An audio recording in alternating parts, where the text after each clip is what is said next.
Jassy Correia was born in Praia, the capital and largest city of Cabo Verde. When Jassy was 3, her father immigrated to the United States with her. They lived in Dorchester, Massachusetts. Boston became her home, where she grew up, went to school, and later became a loving mother to her daughter Gabriella. Jassy's personal life wasn't a fairy tale. About a year before the events we'll discuss today, Gabriella's father, Miguel Castro, attacked her. She wanted to leave him, but Miguel wouldn't let her go. Instead, he beat her badly. Later, Jassy went to the police, and eventually the court sentenced Miguel to 4 years in prison. Jassy worked as a waitress at the Boston restaurant Del Frisco. She loved to dance and was passionate about photography. The young woman treasured her time spent with her family, friends, and daughter. She enjoyed going to the park with her little daughter. On the evening of Saturday, February 23, 2019, Jassy left her 2-year-old daughter with her family because she planned to celebrate her birthday with friends. They decided to go to Venue, a nightclub in Boston's Theater District on Warrenton Street. She put on her new orange jumpsuit and had a good evening. A few days later, her friend told the police that she and Jassy spent the night dancing and drinking champagne. After the nightclub closed, Jassy and her 2 friends went outside. As it often happens, the friends unfortunately went their own way, and Jassy was left alone. She didn't come home after that night. Her phone was off, and all calls went straight to voicemail. Sunday, Monday. No news from Jassy. No one has seen her since she left the venue on Sunday morning. On Tuesday, February 26th, her father, Jassy Correia, accompanied by a friend of Jassy, went to the police station and reported that his 23-year-old daughter had disappeared.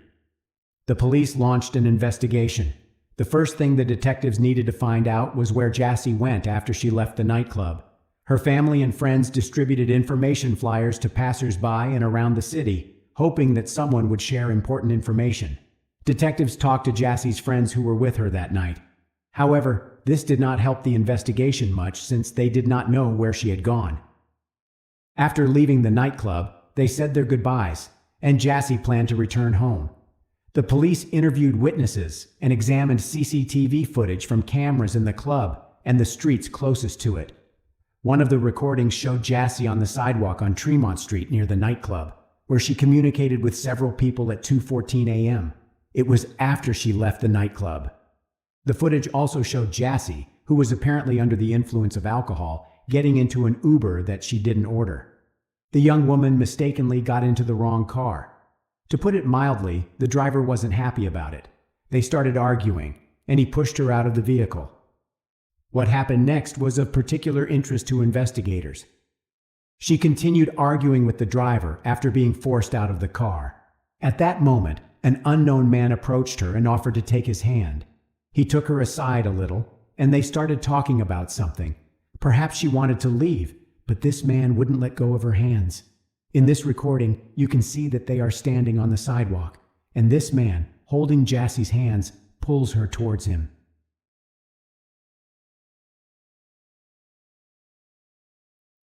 Further examination of the CCTV footage showed that Jassy left the area with this man. Knowing how this story will end, one realizes she fell into the clutches of a predator who decided to take advantage of the situation. The next video from the cameras shows that Jassy jumped on the man's back and he carried her to his car. They got into the car and left 14 minutes later. The police had to find answers to many questions. Who was this man? Where did he take Jassy?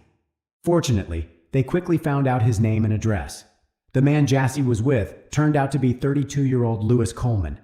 He grew up in a good family and, according to some sources, had a master's degree in physics and had no problems with the law.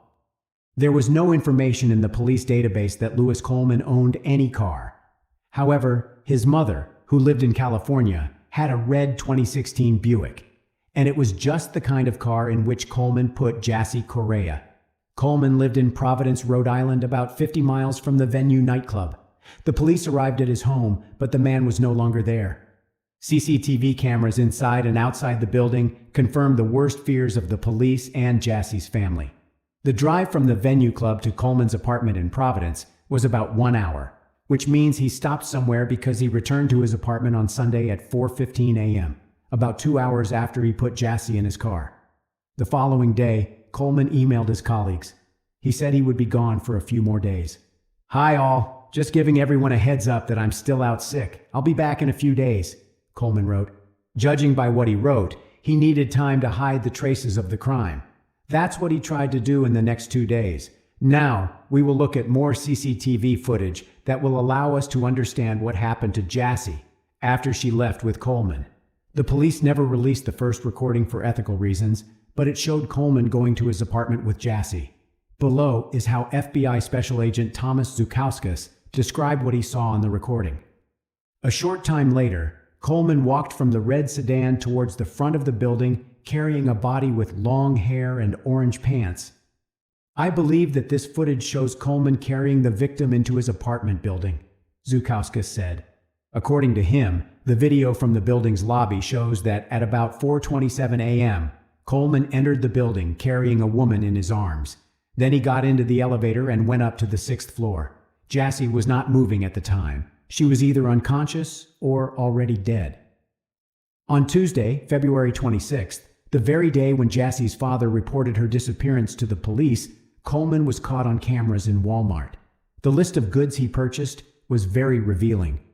The receipts that the police obtained indicated that he had bought 3 Tyvek suits, duct tape, 2 candles, electrical tape, a mask, surgical gloves, 2 pairs of safety goggles, a respirator, and the CLN release bleach bath. The next day, on February 27th, while relatives and friends distributed information flyers with Jassy's picture to passers-by, Coleman again went to Walmart. The footage, shot at 9:22 p.m., shows him wheeling a cart, which again contained very characteristic items. This time, he bought a large suitcase and a canister. On February 27, 2019, at approximately 9:58 p.m., Coleman appeared on video entering the apartment building with what looked like a new, large suitcase. Next, the footage shows that on February 28, 2019, at 2:15 a.m., Coleman wheeled the suitcase away from his apartment unit towards the elevator, out of the building, and into the parking lot to his vehicle. This footage does not need more comments. Watch it, and you will understand everything.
Coleman appeared to have difficulty lifting the suitcase into the trunk of his car.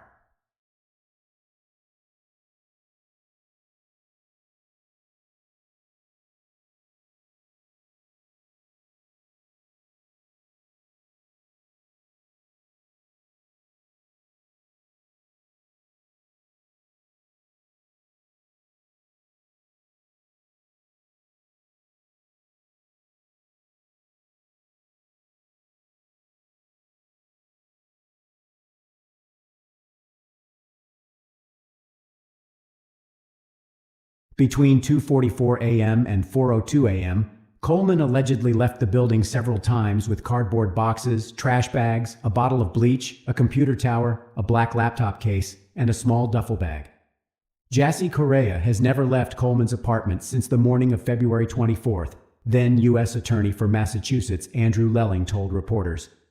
Later in the day on February 28, 2019, the police obtained a search warrant for Coleman's apartment, where they found 2 packages of hooded coveralls and 2 respirator masks. They also examined a sofa with 4 large cushions. One was missing a cover.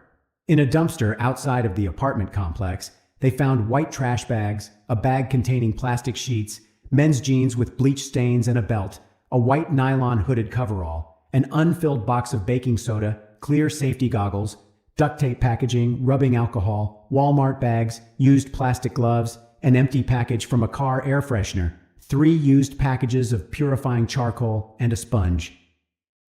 On the afternoon of February 28, 2019, the police stopped Coleman's car near Wilmington, Delaware. Officers ordered Coleman out of the vehicle and asked if anyone else was with him. Some sources say Coleman answered, "She's in the trunk."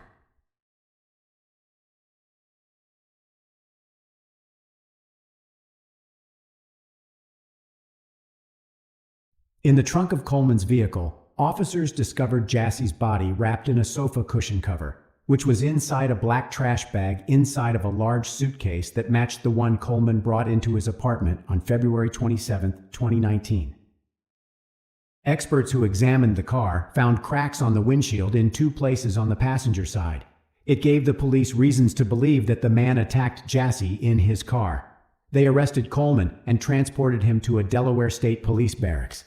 While there, Coleman had a large bandage on the right side of his face. When asked about it, he allegedly replied, "It's from the girl." During the forensic examination, the experts established that Jassy died of strangulation and blunt force trauma. Moreover, they found seminal fluid on her body, DNA samples of which matched Coleman's. Prosecutors have said Coleman's DNA was also under Jassy's fingertips. At the same time, experts could not determine where exactly Jassy died. It could have happened in the car or Coleman's apartment. Jassy's death was a shock to her family. No less sad was the fact that her 2-year-old daughter had lost her mother. Some representatives of the Boston authorities visited the Correia family and promised to get justice for Jassy. As often happens, some people accused Correia via social networks of being alone on the street at such a late hour. Suffolk District Attorney Rachel Rollins expressed her opinion on this. Jassy was not in the wrong place at the right time. She was right where every woman has every right to be, celebrating her birthday on a night out with friends. Let's not fall into a discussion about whether we should walk home alone or how many people we should call when we're leaving the club. If anything, let's remind the men in our lives that violence against women isn't a woman's issue. It's a problem that men take responsibility for in their lives, in their sons' lives, and in the social lives with friends and colleagues. On Saturday morning, March 9, 2019, grieving family and community members came to St. Peter's Parish in Dorchester to say goodbye to Jassy Correia. Some loved ones wore all white, while others wore pinned buttons, shirts, and sweatshirts that displayed Jassy's face and the phrase, "Justice for Jassy." As a family, as friends, as a community, we express our sadness, but we must also accept the death of Jassy. We do not know, but God knows. And I have faith and trust in God with all of my heart that her death was not in vain, said Michaela de Andrade, a cousin and best friend to Jassy, while delivering the first eulogy. Boston Mayor Marty Walsh also spoke and promised to work toward creating a safer world for women. Young women deserve to go out at night and celebrate their birthdays with their friends, and they deserve to come back home afterward to their children and their families, Walsh said. No family should ever go through what Jassy's family has endured. Joaquin Correia, Jassy Correia's father, thanked the crowd of over 200 people inside the church. According to one cousin, Jassy's mother, who lived in Portugal and had not seen her daughter in 20 years, was also in attendance. The parents appeared stricken with grief as they prepared to lay the 23-year-old to rest. There were no empty seats at the church. Many people lined the back wall. Joaquin Correia thanked the city for its support and all of the different law enforcement agencies and departments that did not spare effort in resources in fulfilling their noble and risky mission in the 3 states involved. "Rest in paradise to my dear Jassy," he said. "Rest in peace, my dear child." Lewis Coleman was charged with kidnapping resulting in death. The charge of kidnapping resulting in death could carry the death penalty or a life sentence, but in November 2019, prosecutors announced they would not seek capital punishment for Coleman. During the trial, prosecutors presented a range of evidence, from a video showing Coleman dragging Jassy Correia's body into his apartment in Providence, to the history of his online search in the days following her disappearance. FBI agents described the online searches Coleman made in the days after the alleged kidnapping. They included, "Can a person fit in a suitcase?" how to pull tooth out that is not lose. But Coleman's legal team has argued the evidence presented by the prosecution had little to no relevance in the charge against Coleman. It is not a case about whether he handled himself properly after her death, whether he did things that were illegal, inappropriate after that. And that, frankly, has been where the bulk of the government's evidence has laid. I would suggest that none of these things are determinant of the elements of the kidnapping allegation, said attorney David Hoos. Several motions filed by the prosecution and defense described in detail what happened the night of Jassy Correia's disappearance and the days before the police found her lifeless body. The sides had different narratives about what happened, but the documents revealed frightening details about the unfolding events and the circumstances that led to Jassy's death. Prosecutors proved that Coleman was at the same nightclub as Jassy and her friends. Inside the club, he was chatting with a woman he had just met. It wasn't Jassy. They talked, danced, and even exchanged phone numbers. They texted each other while at the club and after it closed. The defense and the prosecution expressed two different points of view. Prosecutors said Jassy was not the aggressor and that Coleman took her life after tricking her into believing he would give her a ride to her friend's apartment. Coleman's defense team argued otherwise, saying that Jassy behaved aggressively after the Uber driver pushed her out of the car. At trial, defense attorneys tried to argue that Jassy started the fight with Coleman on her own initiative and that the crime was a sudden altercation rather than a planned and executed stalking, kidnapping, and deprivation of life. Prosecutors said that the gist of the defendant's argument appears to be that the victim, who weighed 119 pounds at the time of the autopsy, assaulted the defendant, who weighed 200 pounds at the time he was booked. Coleman's lawyers tried to downplay their client's role in the crime. After all, in addition to alcohol, the toxicological examination showed traces of several different types of prohibited substances in Jassy's body. In June 2022, Coleman was convicted on one count of kidnapping resulting in death. The defense team filed a new motion, arguing that the evidence is insufficient to sustain a conviction. However, they could not influence the outcome of the trial. In October 2022, the court sentenced 36-year-old Louis Coleman to life in prison without parole for kidnapping and taking the life of Jassy Correia. The court also ordered him to pay her family about $60,000 in compensation. Jassy Correia was a vibrant and beautiful 22-year-old woman and mother of a toddler daughter. Louis Coleman, a total stranger to her, abducted her, raped her, and strangled her to death. The pain and suffering Louis Coleman inflicted on Jassy Correia that night and her loving family, her mother, her father, her brother, and so many others every single day since February 24, 2019, will never be relieved by this sentence. By his depravity and his horrific disregard for Miss Correia's life, Louis Coleman forfeited his right to live free in society, said First Assistant United States Attorney Joshua Levy in a statement.